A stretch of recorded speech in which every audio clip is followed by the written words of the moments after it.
Indian citizenship act और हमारे जो संविधान है उसमें शादी होने से किसी प्रकार का कोई बहुत बड़ा बात नहीं है कि शादी हो गई तो आपको ऑटोमेटिक या मतलब आपका एक राइट हो गया कि आपको सिटीजनशिप मिल जाएगा।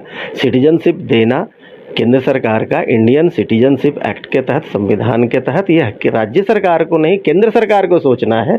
हाँ, ये भी बात पता है कि सीमा हैदर ने अपना सिटीजनशिप के लिए भारतीय राज्य के लिए एक आवेदन दिया है, तो ये केंद्र सरकार के ऊपर है। जब मगर उनके ऊपर यह आरोप चल रहा है कि आप हमारे देश में अवैध रूप से घुसकर रह रही हैं तो सिटीजनशिप तो ले ले, तब तो जो भी हमारे देश में आ गए अवैध घुसपैठी है, सभी लोग हमारे देश के नागरिकता के लिए आवेदन देंगे, सारे का सारा आवेदन स्वीकृत कर देना चाहिए केंद्र सरकार को। 48 घंटे का जो डेड लाइन है उसमें उनको जाना चाहिए।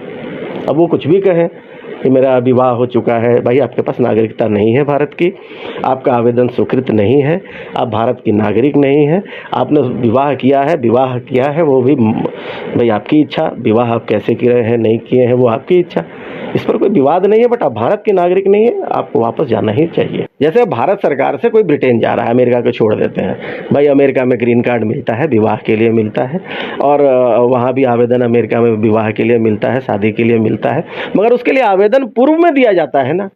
आवेदन देने के उपरांत फिर वहाँ की नागरिकता के लिए आवेदन दिया जाता है ना। वो वीज़ा कॉन्सुलेट्स होता है ना कि ये हम अमेरिका घुस गए, अमेरिका वो जो डोंकी रूट से जा रहे थे वो सारे के सारे अगर वैधानिक हो जाते, सारों के सारों ने तो विवाह भी किया था वहाँ, तो क्यों नहीं सारे के सारे को अमेरिका ने अपनी नागरिकता दे दी? फिर क्यों उनको सारे के सारे को यहाँ भारत भेज दिया वापस? तो भाई आप वैधानिक रूप से कोई कृत्य करेंगे तो उसकी जो कानूनी मान्यता है वो दी जाएगी। अवैध रूप से करेंगे, आपराधिक कृत्य करेंगे, उसकी मान्यता आप मांगेंगे, अनुचित है। ये हो नहीं सकता, कभी किसी भी कानून में नहीं हो सकता है, चाहे वो हमारे देश का कानून हो, अमेरिका का हो, ब्रिटेन का हो, किसी भी देश का। ये कानून उसी प्रकार का है कि किसी भी गलत कृत्य को बढ़ावा देने के लिए कानून नहीं बनता है, किसी भी कृत्य को मीन्स एक अच्छे चीज को करने के लिए कानून का निर्माण होता है। तब तो भाई ऐसे अगर कोई करने लगे तब तो भाई हर व्यक्ति ही नागरिक हो जाएगा। आदमी पहले अमेरिका चला आएगा डंकी रूट से, उसके पास पासपोर्ट भी नहीं रहेगा, उसके पास वीज़ा भी नहीं रहेगा, तो आपने अभी स्वयं देखा है कि सारे के सारे नागरिकों को वापस अमेरिका ने भेजा है।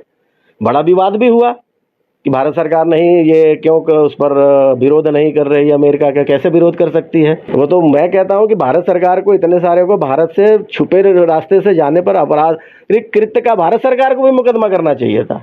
भाई आप यहाँ से चले गए हैं, आपने भारत सरकार को भी सूचित नहीं किया है, आपने अमेरिका के सरकार को भी सूचित नहीं किया, आपके पास ना पासपोर्ट है, ना आपके पास किसी प्रकार का कोई एक कागज भी है, आप वहाँ की नागरिकता कैसे ले लेंगे? अगर नागरिकता ले लेते तब तो आपको वहाँ की नागरिकता मिल भी जाती।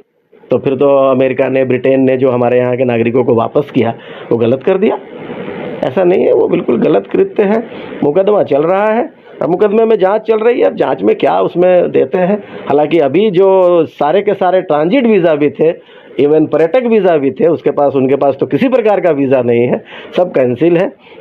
और रही बात एक सीमा हैदर को भारत छोड़ना पड़ेगा या नहीं छोड़ना पड़ेगा, ये महत्वपूर्ण नहीं है। सीमा हैदर जब आई थी 2023 में तो उन्होंने खुद बताया कि मैं सहरसा से पहले नेपाल गई, नेपाल जाने के बाद वहाँ से बस से मैं उत्तर प्रदेश आ गई, 3 बच्चे भी हैं, हमारे पास कोई ट्रांजिट वीज़ा भी नहीं है।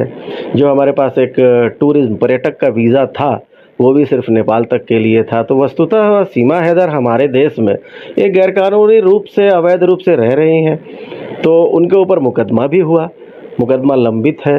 मुकदमा जो हुआ उस मुकदमा लंबित होने में उन्हें बेल भी मिला, वो जमानत याचिका, जमानत उन्होंने दायर किया, वो जमानत पर है। तो रहा सवाल जो अभी आप भारत सरकार ने जो निर्देश दिया है उसके तहत 48 घंटे में सभी नागरिकों को चले जाना है, ये तो उनके लिए है जो किसी भी रूप से नहीं है, उनके पास वीज़ा है, वो वीज़ा को कैंसिल कर दिया। सार्क के तहत, सार्क जो समझौता है, जो भी सार्क कंट्रीज के सदस्य हैं उसके तहत जितने भी जो देश हैं वो एक दूसरे के देश में आ सकते हैं, जा सकते हैं। जैसे नेपाल में भारत के नागरिकों को जाने के लिए कोई वीज़ा या कोई पासपोर्ट की आवश्यकता नहीं है। उसी प्रकार से नेपाल के नागरिकों को भारत में आने के लिए किसी प्रकार की कोई वीज़ा या पासपोर्ट की आवश्यकता नहीं है। हम भूटान भी जा सकते हैं, मगर बांग्लादेश और पाकिस्तान जाने के लिए हमारे लिए पासपोर्ट और वीज़ा की आवश्यकता है। तो वो सीमा हैदर पुरुष से भी गैरकानूनी रूप से भारत में रह रही थी।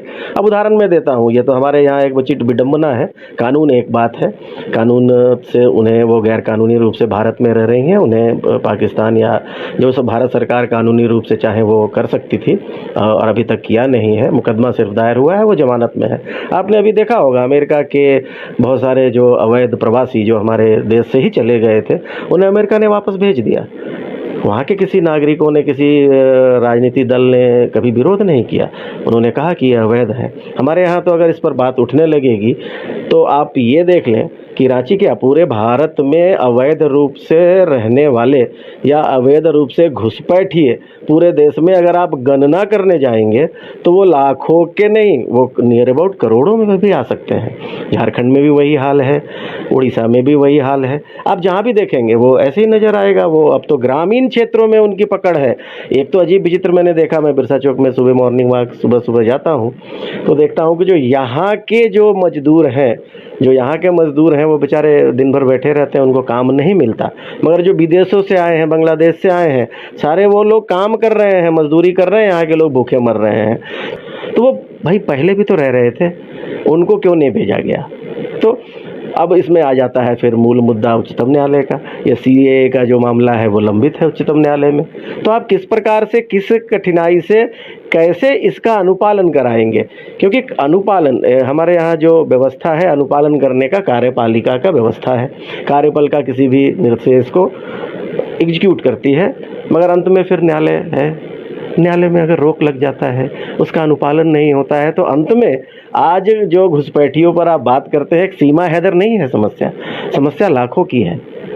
समस्या लाखों की है, और वो लाखों हमारे यहाँ रहते हैं, आराम से रहते हैं, अपना रोजगार चलाते हैं, रोजगार करते हैं। राज्य सरकारें कह देंगी, चूँकि हमारे यहाँ फेडरल डेमोक्रेटिक है, हमारे यहाँ राज्य अलग है, केंद्र अलग है, राज्य सरकार कह देती है कि एक भी घुसपैठिया हमारे यहाँ नहीं है। क्या वास्तव में वो सच है? ऐसा होता नहीं है। आज ही मैं अखबार में पढ़ रहा था कि ये सरायकेला से जमशेदपुर तक में 45,000 लोग आ गए। खुफिया विभाग की जानकारी है, तो आए होंगे, मगर क्या उनको वापस भेजना सरकार का कृत्य नहीं है? देखना ये है कि एक सीमा हैदर समस्या नहीं है, गैर कानूनी रूप से अवैध घुसपैठिए लाखों में है, उन्हें वापस भेजना कानून का अनुपालन कराना राज्य सरकार और केंद्र सरकार का दायित्व है। यहाँ भारत के राष्ट्र का रक्षा करना भारत सरकार का और राज्य सरकार का दायित्व है, वो नहीं हो पा रहा। अब अनुपालन कराना राज्य सरकार और केंद्र सरकार का दायित्व है। यहाँ भारत के राष्ट्र का रक्षा करना भारत सरकार का और राज्य सरकार का दायित्व है, वो नहीं हो पा रहा है। सीमा हैदर तो वापस जाएगी ही। गैर कानूनी रूप से रह रही है, उसके पास वीज़ा भी नहीं है, पासपोर्ट भी नहीं है, 23 में मुकदमा हुआ है, जमानत पर है और वो जांच चल रही है।